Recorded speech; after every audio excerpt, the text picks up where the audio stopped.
I've uncovered something important, a secret about this place. It changes everything we thought we knew. We must be careful. I have something to tell you. It's not easy to say, but you need to know. The truth is, I can't keep it from you any longer. 3:47 in the morning. Daniel Whitmore woke not because of noise, but because of silence. The kind of silence that feels wrong. He reached for the security tablet on his nightstand. Black screen. All cameras offline. He reached for his phone. Dead. Not low battery. Dead. Daniel slowly sat up. His bedroom door was slightly open. He never left it open. And then he heard it. Voices. Downstairs. His wife. And his doctor.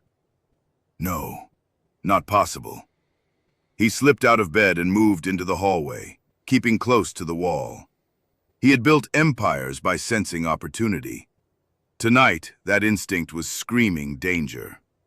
He descended halfway down the staircase and stopped. 3 weeks of sedation and he'll sign anything. And once he's declared incompetent, the guardianship transfers automatically. By next week, everything will be in our control.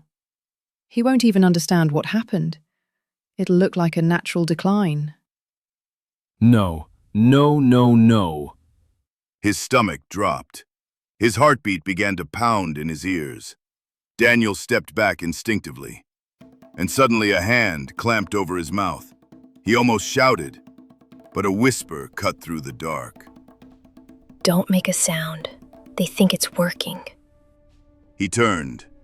It was Mara, his housekeeper, the woman who had cleaned his penthouse for 7 years. She pulled him silently up the stairs and into the laundry room, shutting the door softly behind them. Only then did she release him. What is happening? You've been sedated for 23 days, Mr. Whitmore. You're mistaken. Linda would never. Linda would. She would. You changed your will. You were going to leave more to charity than to her. She reached into her cleaning uniform pocket and pulled out a small plastic baggie.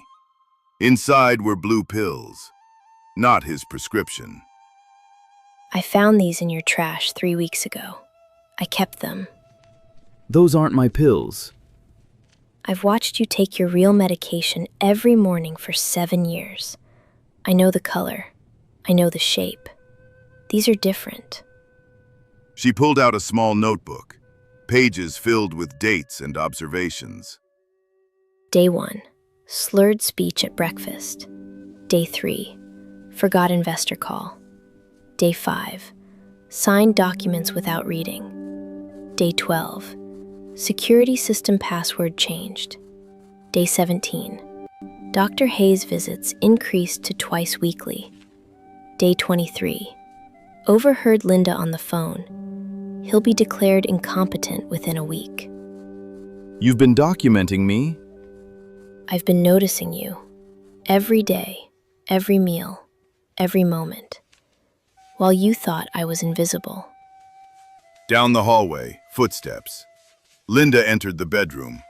She checked on the sleeping form in the bed, which is not Daniel, but she doesn't realize it. She smiled.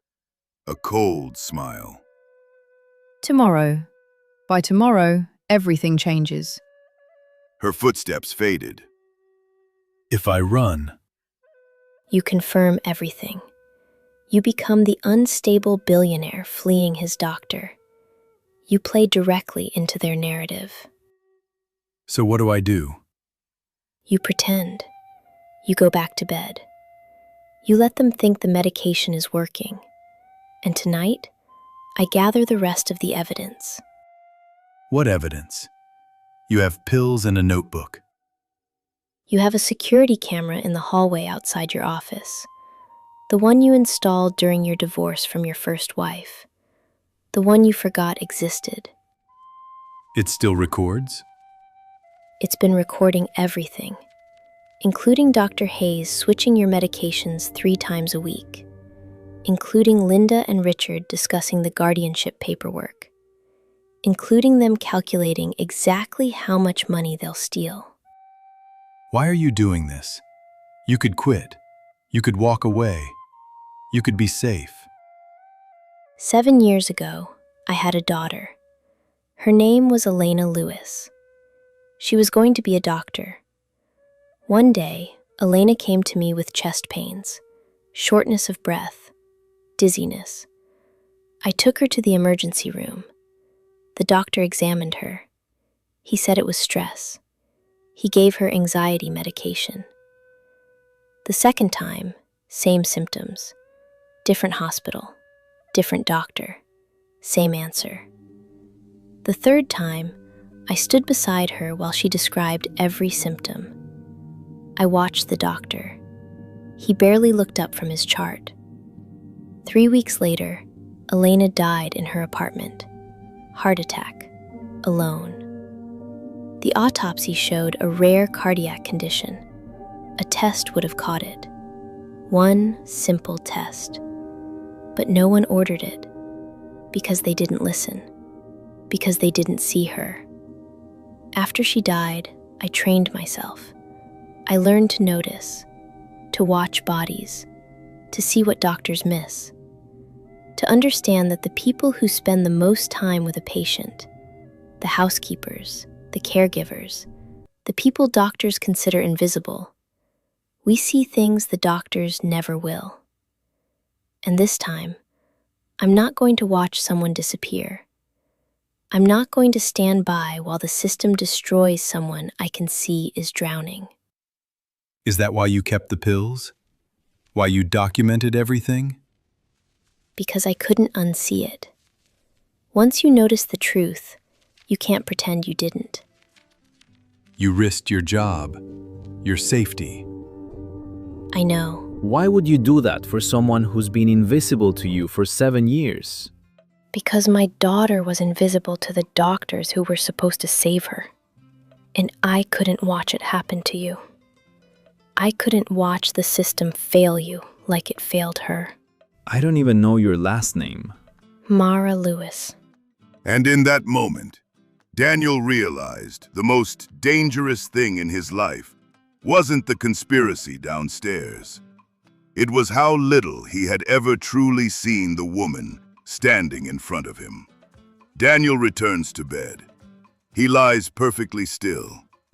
His wife enters carrying a tray.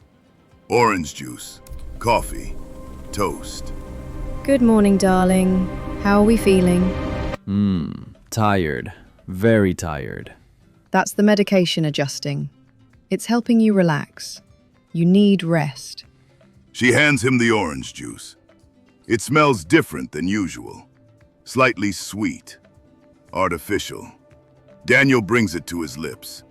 He pretends to drink, but only a small amount enters his mouth. The rest dribbles down his chin. I feel strange. I know, sweetheart. That's normal. She adjusts his pillows. She kisses his forehead. It's the kiss of a predator. One more week. That's all we need. After she leaves, Daniel immediately spits the juice into a tissue and hides it.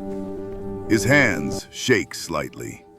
While Daniel stayed in bed, appearing drugged, Mara moved through the house like a ghost. She knew every corner, every space. She had been paying attention for 7 years.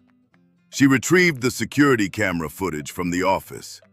It was stored on an external drive hidden in a desk drawer. She found prescription bottles in Linda's closet. Not prescribed to Daniel. Prescribed to L. Whitmore at a pharmacy outside the city.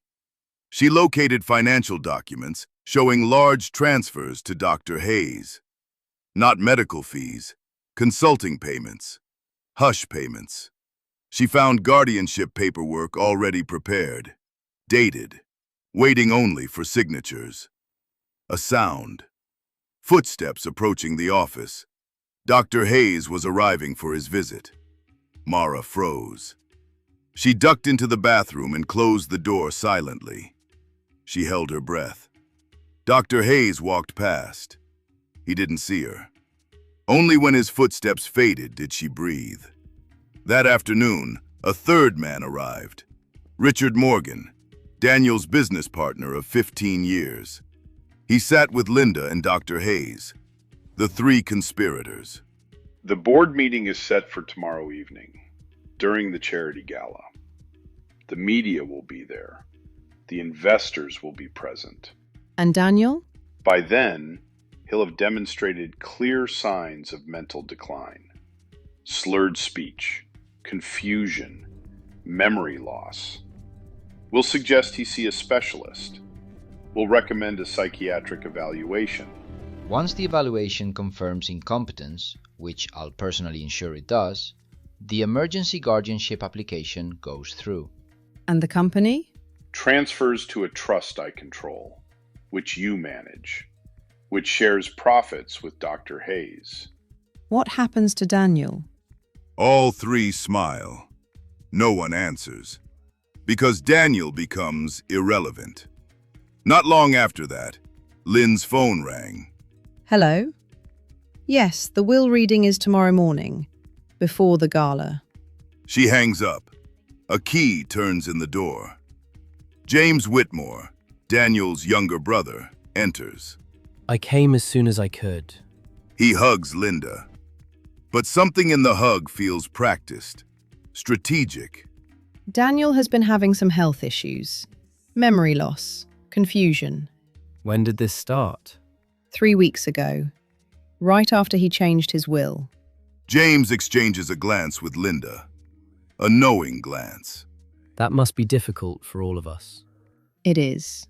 In that moment, Daniel understood from his bed upstairs. His brother was part of it. The conspiracy didn't just include his wife, his doctor, and his business partner. It included his own blood.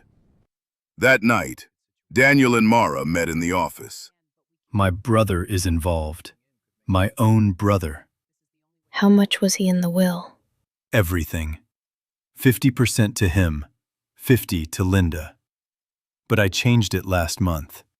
50 to charity, 30 to Linda, 20 to James. That's why they're accelerating. The will reading is tomorrow morning. Once they know the details, they'll move faster. How do we stop them? We don't stop them. We let them continue. We gather the final piece of evidence, and then we expose them in front of everyone. What final piece? Mara pulled out her phone. She showed him a small digital voice recorder, almost invisible. During the gala tonight, you're going to wear this. You're going to let them confess to everything. On tape. In front of witnesses. They won't confess. They will. Because they think you're too sedated to understand. Because they think you're too confused to fight back. Because they think you're invisible. Just like I've been invisible for 7 years. And invisible people don't see what's happening around them. She placed the recorder in his hand. Wear this. Let them talk. And then we end it. The gala began. Daniel arrived with Linda. He was wearing the voice recorder hidden in his jacket pocket. He appeared slightly less sedated than this morning, recovered just enough to seem suspicious. If he was getting better, why would they need to increase the medication? But not clear enough to seem fully present. The perfect performance. Investors circulated. Journalists took photos. Board members were present. Richard pulled Daniel aside. You don't look well. My wife says I'm sick. You are sick, my friend, mentally. But don't worry, your family is taking care of everything. The voice recorder captured it all. Linda approached him. She took his arm. Darling, you need to rest. Why? Why are you doing this? Doing what, darling? I am only being concerned. You are not strong enough to handle this. To handle what precisely? To handle your betrayal and conspiracy? Oh, you knew? Well, since you already caught a hint, I might as well tell you why. Why, Linda? Why? Because you were going to leave me with nothing. You were going to give your money to charity, to people who don't matter. So I decided, if you won't give it willingly, I'll take it another way. You're poisoning me? I'm making you irrelevant. In a week, you'll be declared incompetent. I'll control your estate. You'll be put in a care facility. And you'll never remember that you once had power. You'll just be a confused old man, and everyone will pity you, not know you were betrayed. You won't be able to prove anything. You have no evidence. And the company? Goes to Richard. He'll pay James and the doctor their cuts. And I'll have everything I ever wanted. A life without you. She said it with such coldness that Daniel felt it physically. As the evening progressed, Daniel's condition appeared to worsen. He slurred when speaking to investors. He forgot names. He seemed confused about his own business. The press noticed. Camera phones emerged. Linda smiled. The trap was closing. Daniel caught Mara's eye from across the room. She nodded. It was time. Daniel moved to the center of the ballroom. He took the microphone. The gala quieted. Thank you all for coming tonight. I need to share something with all of you. About my life, about my health, and about the people I trusted. Linda's face went rigid. Richard looked for an exit. Dr. Hayes sat perfectly still. 3 weeks ago, I was poisoned by people close to me. Not with physical violence, with medication, with deception, with a carefully orchestrated plan to make me appear mentally incompetent so they could steal my life, my company, my legacy, everything. Cameras flashed. Journalists leaned forward. Tonight, I'm going to play you something. He signaled to Reverend Harper near the sound system. The recording played through the speakers. Because you were going to leave me with nothing, I'll take it another way. In a week, you'll be declared incompetent. I'll control your estate. You'll be put in a care facility, and I'll have everything I ever wanted. A life without you. The ballroom erupted. People pulled out phones. Journalists shouted questions. This woman is my wife. She's also a thief, a conspirator in fraud, and an attempted murderer. He looked directly at Richard. This man is my business partner. He planned to take my company while I was incapacitated. He looked at Dr. Hayes.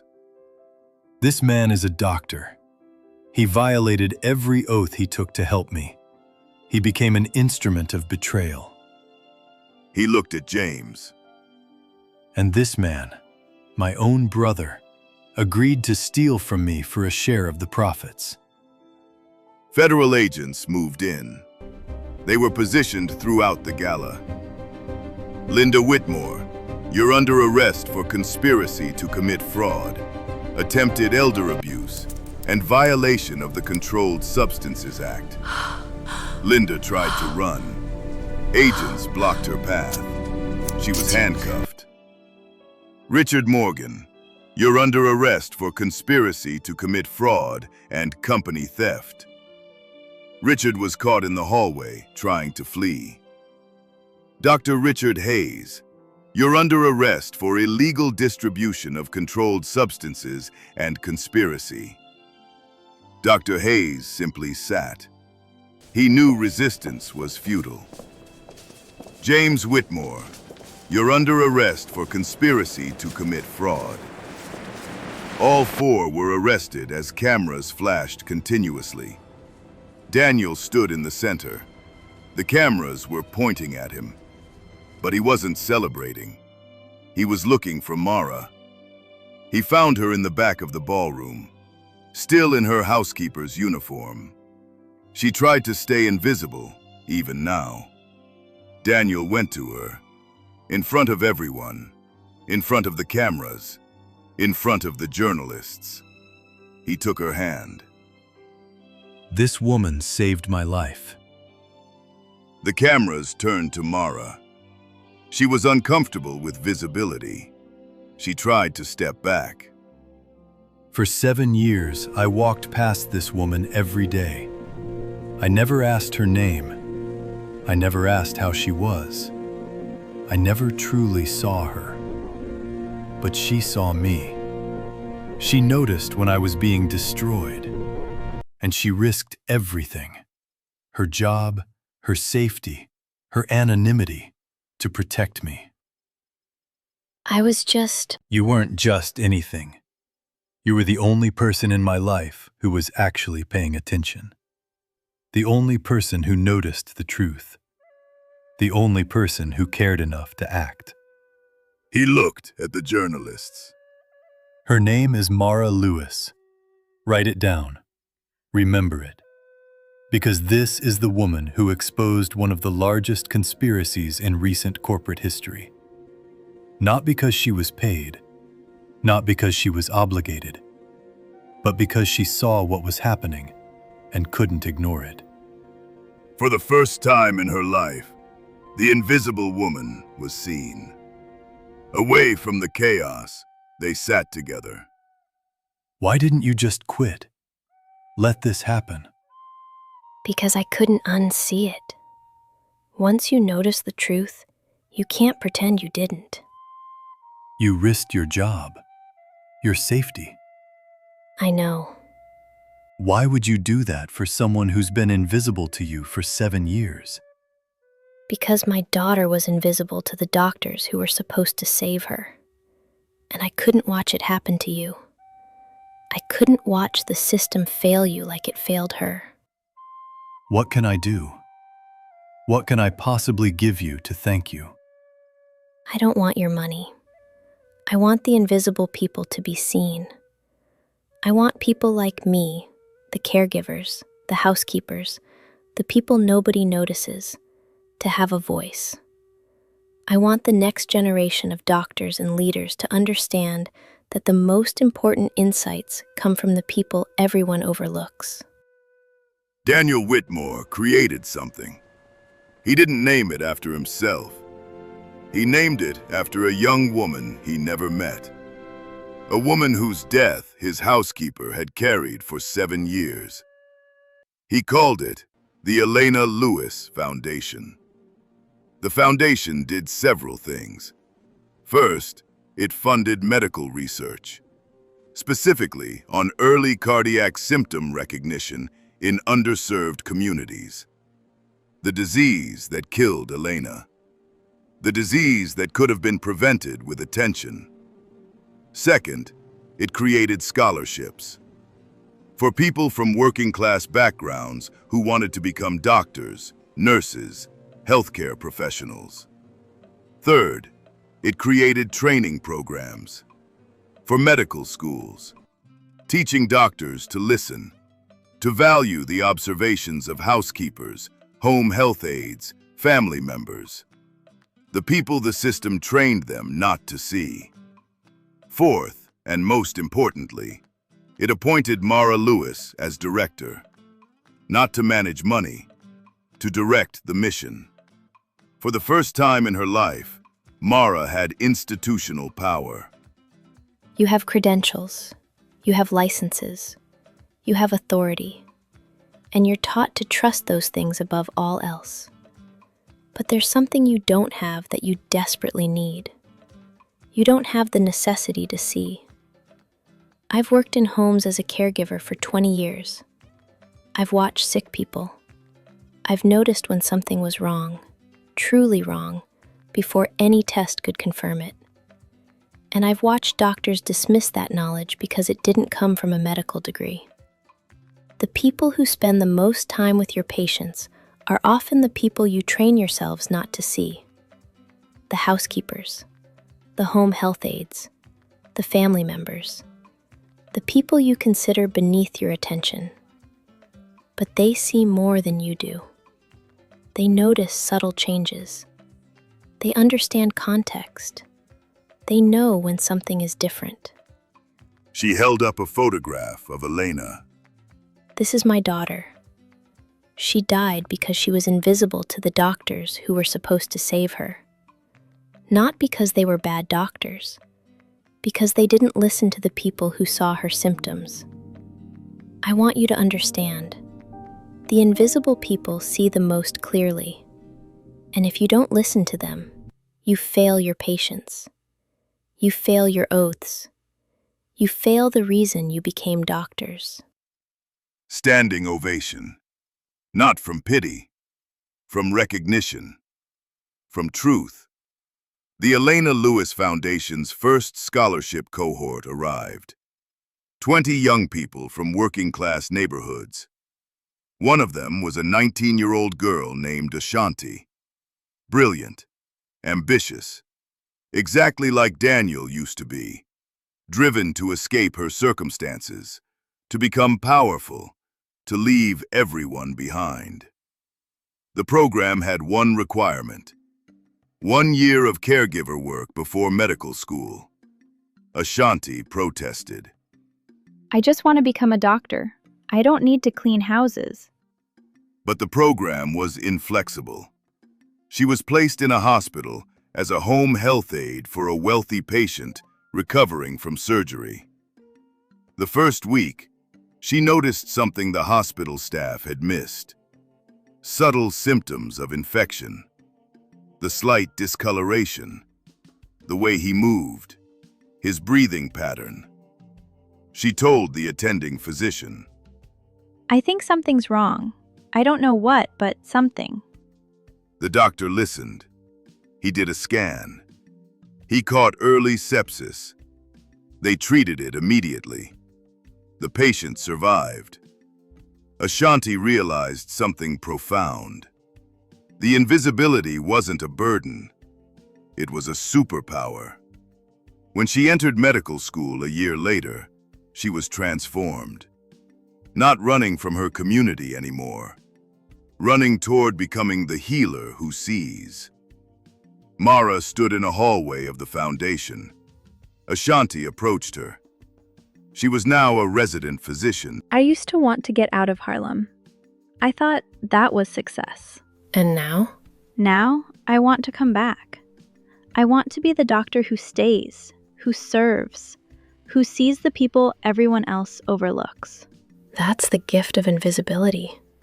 You notice what matters. Don't lose that when you become visible. They embraced. I spent my life looking at buildings and seeing only potential for profit. I didn't see the people. I didn't see what mattered. The woman I overlooked for 7 years was the only one who saw me clearly. The only one who noticed when I was disappearing. I learned something that billionaires rarely learn. The invisible people in your world are the ones who see the most clearly.